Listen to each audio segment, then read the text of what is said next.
Well, hello there, Dippers, and welcome back to the fourth installment of the Sauce on the Sign Fantasy Series. Today, we will break down tight ends. We will break down the whole entire tight end position. We will talk about the craziness with people wanting to get an early run on the tight end position, why we think that's either a good or a bad idea. We're going to discuss the top options at tight end, some guys that are sleepers. Basically, cover everything there is to know about tight ends going into this upcoming fantasy season. And, as always, I'm your host, Drake, joined by the man, the producer, Mr. Leighton Pip Chavantone. Fourth time doing that. First time I'm going to stop and redo the intro. Impressive. And our guest for this, Mr. Lex Glasgow. Alright, last time I said all gas, no brakes. But we need to put the brakes on these tight ends right here. Yes! Dude, I am looking now. We have like 3 tight ends that people are drafting in the top 4 rounds, 3 rounds of fantasy football drafts, which is absolutely insane. I think this is the first time we've ever had... You can only justify one of them. Yes.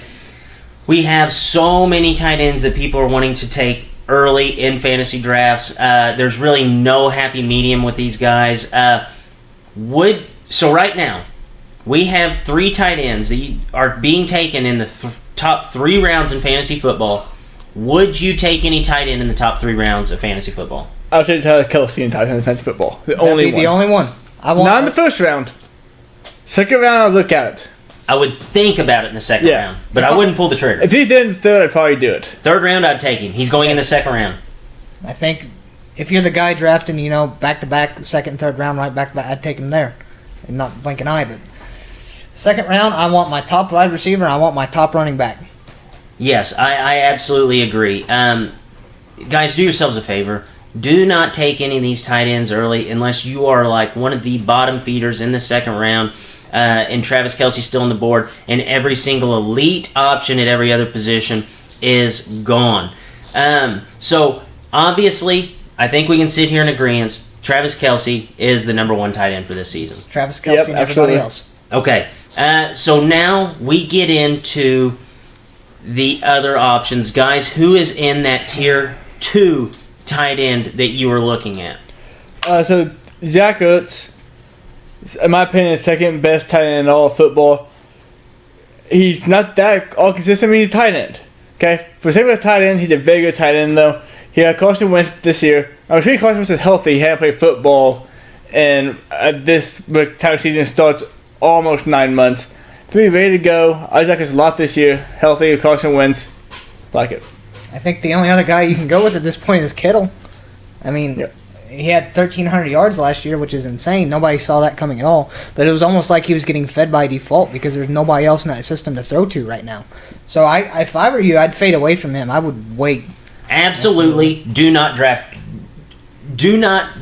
Kittle. No, don't overdraft him. No, it's not even going to be an overdraft, dude. Yeah. I'm telling you, just don't draft him because he's going in the top 3 rounds right now. And even in the 4th round, are you going to walk up there and write George Kittle on the board? No. I couldn't legitimately fathom that. Look at George Kittle last year. He had 210 yards in one half of football. Okay? In 3.5 games. Okay? Because I'm going to just completely write off what happened in the second half. I think he was playing the Broncos that day. I'm going to write that off. In 3.5 games of football, he had 592 yards. That's 43% of the production he had on the season. Mm-hmm. And if we seen him play with Jimmy Garoppolo... Not really. I mean, we saw it for a couple minutes at the beginning of the season, so we don't even know if Jimmy Garoppolo even has the same rapport that all those backups had with George Kittle, and I really don't even think it was a rapport. It was basically nobody else got open. George Kittle standing in the middle of the field, I'm going to throw it to him, and he ends up being wide open and runs for 70 yards.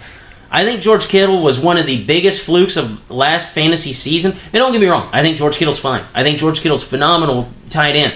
If I could get him in the 6th round, I'd take him. But you're not going to get him at the 6th round. That's why I'm saying do not draft George Kittle. And Zach Ertz, he makes me a little nervous here. Because Dallas Goedert ended up scoring half as many touchdowns as he did whenever Carson Wentz was on the field. It was 6-3. And he got 1/4 of the amount of targets. So I think that I'm going to have to pump the brakes on Zach Ertz. I'm definitely not going to take him in the 3rd round. What round do you guys feel comfortable taking a guy like Zach Ertz? Looking around 6. Fifth, sixth round. If my after you're set. yeah, like if my team is stacked at the 4th round, I'll take him in the 5th just to have a solid tight end have it every week. But if it's not any question at all, go to the 6th.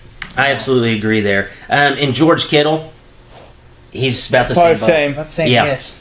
Yeah, Exact same. I absolutely agree Yeah, there. the tiers at tight end are much easier to dictate than tiers anywhere else. Yes, I feel like you have Zach Ertz, or you have Travis Kelce, and then you have a mile, and then you have the 2 guys that we just named, and then I feel like we have a mile.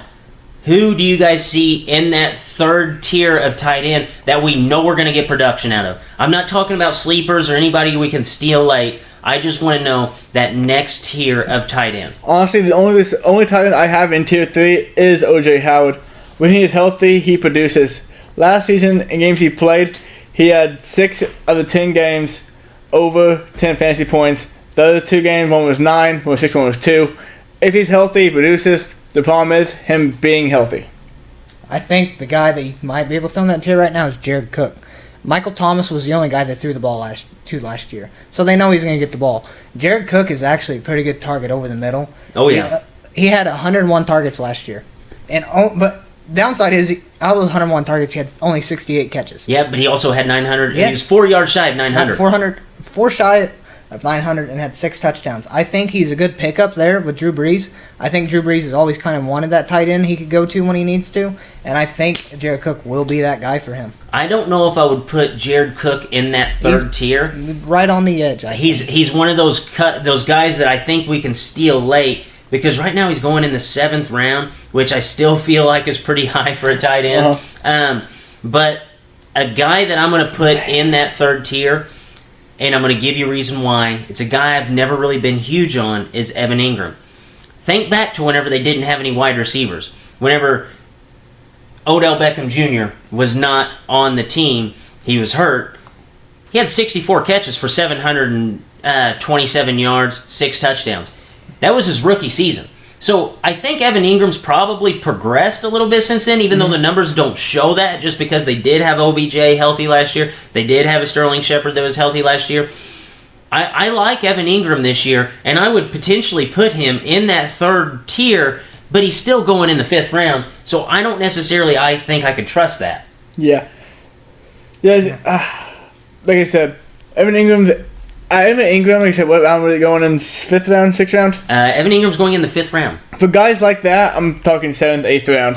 Like, Yes. I'm having all my flex spots filled, maybe a quarterback, maybe a bench player before I take Evan Ingram or any other tight end. So another guy that we haven't seen in probably a full year, Hunter Henry, I would say he's borderline in that tier 3, as strictly because of volume, because he's kind of that guy now. I think you can lock him into 8 to 10 touchdowns. I just don't know about the yardage production with Hunter Henry. I think he'll be fine, but you look at it on the draft board, Hunter Henry's going in the 6th round.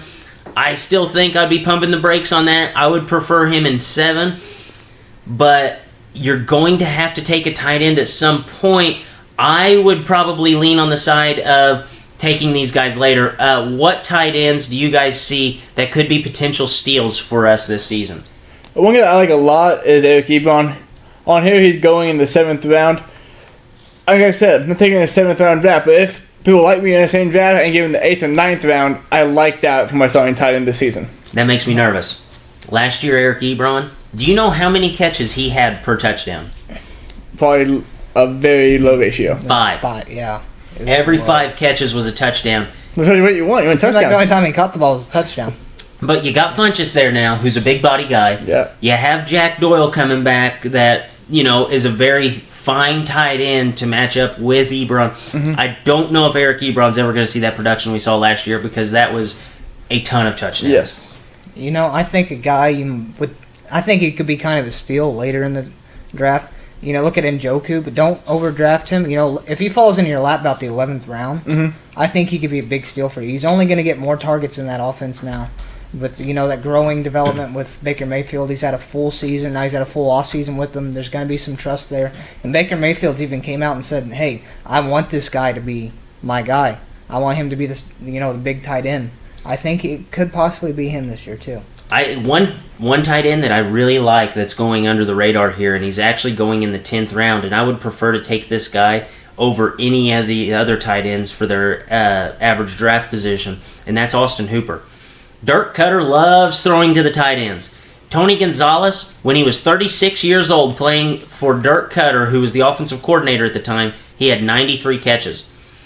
Whenever Tony Gonzalez was 37, he had 83 catches. Then we see Dirk Cutter move to Tampa Bay, where the tight ends in his first season there had 8 touchdowns. The next season they had 12 touchdowns, and then last season they had 11 touchdowns. So even if he doesn't get that 10, 12 touchdowns, if he gets you 8, getting him in the 10th round, I absolutely love that production from Austin Hooper. Mm-hmm. Yeah, a lot too. Another guy, kind of, Jake, how do you feel about Trey Burton this year? I saw he got hurt last week. Yeah, it was a sports hernia, so it wasn't necessarily like any kind of like lingering issue or something. I'm not big on Trey Burton. I think he's an okay wide receiver or an okay tight end. I think late rounds I would take him. I would much rather draft like a Trey Burton and a Jordan Reed in back-to-back picks, rounds 12 and 13, than taking an Evan Ingram in round 5. I agree with that. I think it's safe to say we're all sitting here saying we're going to stream tight ends as best we can. Yeah, the best you can. I think guys, if you're writing stuff down, if you're taking notes right now, here's the guys that I would match together to stream. I would stream like a Delaney Walker with a Greg Olsen. If you bat 50% and one of them stays healthy for the entirety of the season, then you have a legitimate tight end to roll out there. I would take a guy like Trey Burton, who's basically a bottle of consistency, who's going to score you not a ton of fantasy points, but he'll get you that 7-8 range almost every single week, and drafted a Jordan Reed who has such a high ceiling that you can't even fathom what kind of production he would have had he had never been hurt. We would be talking about Jordan Reed going in the top 4 rounds of this thing if he had never gotten hurt. I think Kyle Rudolph at 14th round, you take him with a guy like Jimmy Graham.